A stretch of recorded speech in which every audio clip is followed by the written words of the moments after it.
What's up, guys? Looks like I had a little snafu when I put this video out before. Anyways, let's try it again. This time with sound. Anyways, let's keep going. The whole point of this video is to comment on a couple things regarding the whole flesh and blood promo thing, the financialization of products, particularly CCG, TCG products. In my case, I'm going to be talking mostly about magic products, but it's extendable to other things as well. But the first thing I just want to comment on is Rudy's flesh and blood dividend, and I think it's pretty interesting for a lot of reasons. The first is, I think it's great that he's doing this for his patrons that bought this. Especially, no one knew he was going to do this, so I think that's pretty cool for him to give this to his patrons as a way of rewarding them for taking the risk. And I think the basis of what he was trying to do, as he said in his video, was this is something that is extendable for a limited time, but it's a way of giving a return on a collectible, which is something that, as he said, is hard to collect. I mean, there's no dividends, there's no splits, there's no buyback in terms of stock. It's not like a stock where you get appreciation on the market with a liquid asset. So this is, collectibles are essentially mostly illiquid relative to some other financial assets. So in that sense, I think it's pretty cool that he's done that. I am a patron, of course. I did not purchase the Flesh and Blood promo. It's just not in my wheelhouse for collecting. But I do think that it's good on him to do this. But it dovetails into what I'm talking about today, which is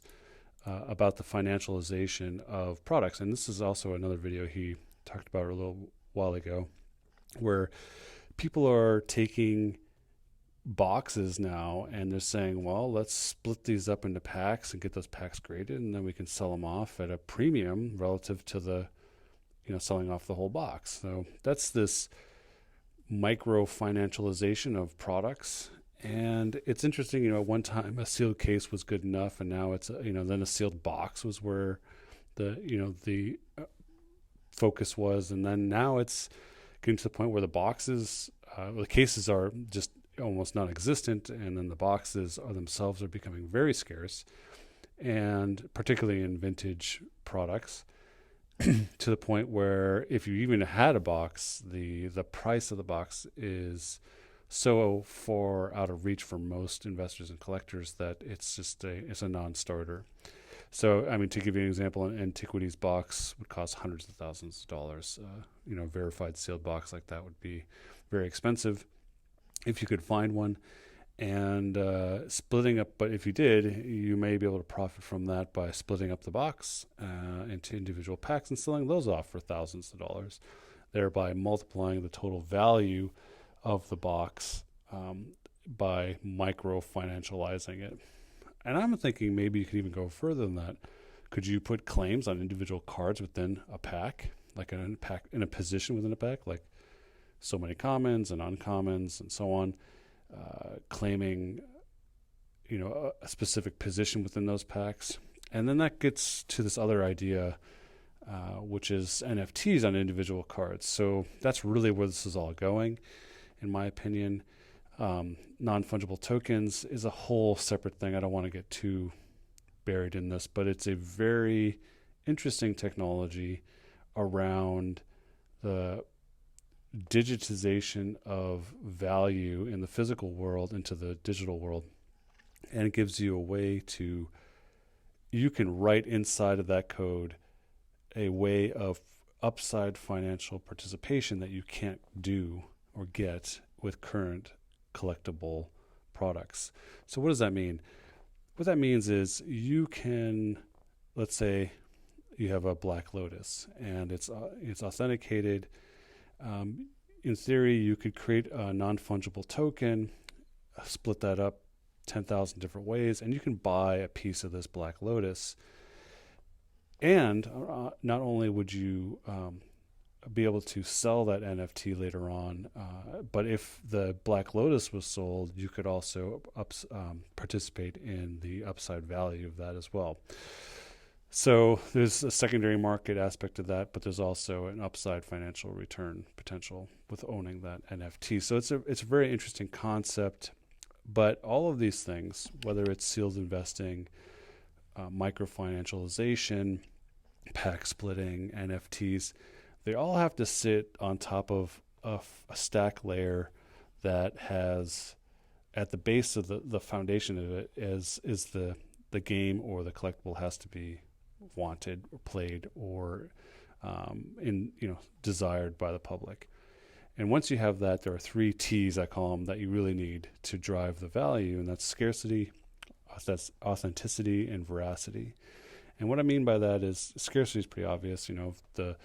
If it's a true scarcity, meaning alpha, beta, unlimited type products, there were only so many made. It's every year there's attrition. You lose materials, or you lose cards. They get destroyed. Packs get opened, so on and so on. So scarcity is something that for MTG products at least, and I would think the same for Pokemon and Flesh and Blood and others as well, over time, the scarcity is increasing because people are opening boxes and cards are getting destroyed. All the things that I just mentioned, it's just happening all the time. So scarcity is an interesting concept. Manufactured scarcity is something to be careful of, but true scarcity with underlying demand is pretty important. Authenticity, that also speaks for itself. The cards or the packs have to be real. They can't be counterfeit. They have to be something that is true to the product and in an unmolested way. So it's really important to have authentic products. So that's number 2 in this whole scheme. And then veracity is an interesting concept, and that's really saying that someone or some entity or organization has to verify all the other things, primarily authenticity, but saying, yes, this is a real Black Lotus, this is a real sealed box of antiquities, yes, these are real sealed unsearched packs of whatever, unlimited. And when you have those 3 components, then you really have a capsule or a vehicle for continued appreciation. Of course, given that people actually play and want the game or the underlying asset generally. So once you have these 3 T's, you can really do a lot. Now, if you apply this to the NFT, non-fungible tokens, then you have a way of financializing or digitizing the value of real world goods in a way that's liquid, transferable, it's all secured and verified on an authentic blockchain. That's really important. And I personally see the collectible card world going in that direction, primarily because the really high value stuff is going to be very difficult to get a hold of. And that leads me to this other idea. How do you jumpstart this market? And in my opinion, I think that Wizards should actually do it. WotC should create NFTs with financial upside for the collectors and investors. And I think they should start with the Power 9. I think it should be the reserve list. And in my opinion, I think they would generate hundreds of millions of dollars by financializing the cards that they already own, the intellectual property that they already own, things that they say they're not going to reprint. So these would be things with no reprint risk. And it would really bring the community into them. And because right now there's kind of this arm's length relationship between Wizards and the players and the collectors and everything, where they're not really merged yet. And I think it does limit it one, it breeds a little bit of mistrust on the investors, collectors, players side, and then second, I think it also limits WotC's upside a little bit. So I would think that they should create NFTs. They can go on the market. They could buy these cards. They could even, in the vault, they probably have a bunch of these. And they could create non-fungible tokens on original pieces of art, on original Power 9, on original Alpha, Beta cards. And they would be able to verify the scarcity, verify the authenticity of the cards. Obviously, they produce them. And the veracity of them as well. And that leads me to, at this point, I don't understand why Wizards hasn't bought PSA or Beckett yet. It would make sense for them to do that and bring all of this into a vertical stack within them, because the veracity component of it, run by a large public company, I think would make a ton of sense. Bring a whole level of service income to them, and also allow them a way into potentially purchasing these cards or building their own positions with them, and then financializing them with NFTs on top of that.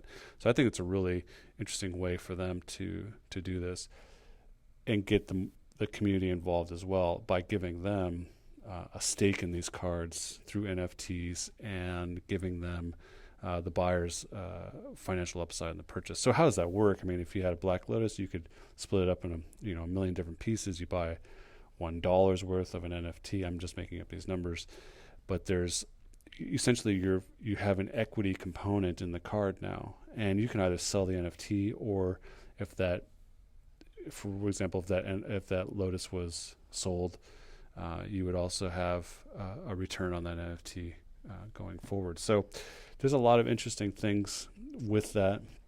But if you don't, I don't know when this is going to happen. I think there are a lot of people thinking about it. I'm not the first, obviously.